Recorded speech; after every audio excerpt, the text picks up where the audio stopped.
Hello friends, Telugu ప్రజలందరికీ నమస్కారం. ఈరోజు న్యూస్ ఏంటంటే నేపాల్ దేశం. నేపాల్ దేశంలో చాలా ఉగ్రత నెలకొనింది. ఎందుకు అంటే నేపాల్ దేశంలో 22కు పైగా సోషల్ మీడియా ప్లాట్‌ఫార్మ్స్‌ని నిషేధించడం అనేది జరిగింది. ఇది ఎందుకంటే మనం ఒకసారి ఫస్ట్ ఇది మాట్లాడుకోక ముందు ఈ వీడియో చూద్దాం. వీడియో చూసిన తర్వాత మళ్ళీ దీనికోసం మాట్లాడుకుందాం.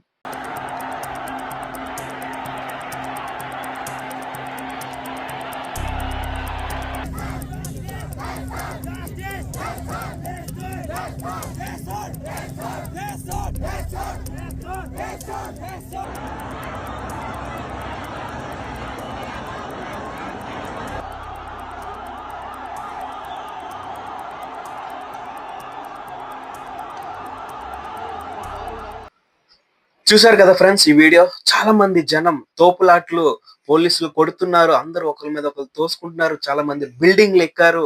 ఇదంతా ఎందుకు అంటే నేపాల్ దేశంలో 22కు పైగా సోషల్ మీడియా ప్లాట్‌ఫార్మ్స్ నిషేధించడం జరిగింది. ఎందుకు నిషేధించారంటే ఆహ్, నేపాల్ గవర్నమెంట్ ఏం చెప్తుందంటే ఇది మాకు సెక్యూరిటీ రీజన్స్ కోసం మేము కొన్ని కాదు అన్ని సోషల్ మీడియా ప్లాట్‌ఫార్మ్స్‌ని మాతో రిజిస్ట్రేషన్ చేసుకోండి. కొన్ని రూల్స్ అండ్ రెగ్యులేషన్స్ ఉన్నాయని చెప్పింది. దానికి ఆహ్, డెడ్‌లైన్ కూడా ఇచ్చింది. కానీ ఆ డెడ్‌లైన్ లోపు కొన్ని సోషల్ మీడియా ప్లాట్‌ఫార్మ్స్ రిజిస్ట్రేషన్ చేసుకోలేదు. అందుకనే నేపాల్ గవర్నమెంట్ ఏం చేసిందంటే ఏవైతే సోషల్ మీడియా ప్లాట్‌ఫార్మ్స్ రిజిస్ట్రేషన్ చేసుకోలేదో అన్ని ప్లాట్‌ఫార్మ్స్‌ని నేపాల్ దేశంలో అది నిషేధించడం జరిగింది. అవి చిన్న చిన్న సోషల్ మీడియా ప్లాట్‌ఫార్మ్స్ కాదు. లైక్ యూట్యూబ్, ఫేస్‌బుక్, ఆహ్, వాట్సాప్ ఇలాగ చూసుకున్నట్లయితే కొన్ని 22 దగ్గర దగ్గర 22 ప్లాట్‌ఫార్మ్స్ సోషల్ మీడియా ప్లాట్‌ఫార్మ్స్ ఉన్నాయి. అది చూసి చాలా మంది యువత సో, అది నిరాశను తెలపడానికి రోడ్ల మీదకొచ్చారు. మనం చూసాం ఈ వీడియోలో ఎంతమంది జనం బిల్డింగుల మీదకి ఎక్కుతున్నారో, తోసుకుంటున్నారో, కొట్టుకుంటున్నారో, పోలీసులు గూడా చాలా కొడుతున్నారు. వీళ్ళని కంట్రోల్ చేయలేక ఈవెన్ నేపాల్ దేశం షూటింగ్ ఆర్డర్స్ కూడా ఇచ్చింది. కాల్పులు గూడా జరుగుతున్నాయి. ఈ కాల్పుల్లో చాలా మంది దగ్గర దగ్గర ఒక 20 మంది పైగానే చనిపోయారు. ఇంకొక 400 మంది పైగానే గాయాలు కూడా జరిగాయి.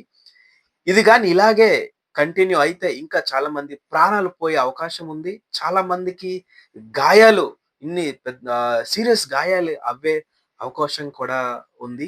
సో, నాకు తెలీదు ఎగ్జాక్ట్‌గా నేపాల్ ఇంటర్నల్‌గా, రాజకీయంగా ఏం జరుగుతుందో. కానీ చాలా మంది ప్రాణాలు పోయాయి. అదొకటే చాలా బాధగా ఉంది. నాకైతే నేపాల్ దేశం ఈ విషయాన్ని ఇంకో రీతిగా హ్యాండిల్ చేసి ఉండొచ్చు అని నాకనిపించింది. సో, మీకేమనిపించిందో మీరు కామెంట్ చేయండి. ఇలా చేసుంటే ఇన్ని ప్రాణాలు ఈరోజు పోకుండా ఉండేవి. ఇంతమంది గాయపడకుండా ఉండేవారు అని మీకు అనిపిస్తే దయచేసి ఈ వీడియోని కింద కామెంట్‌లో చెప్పండి.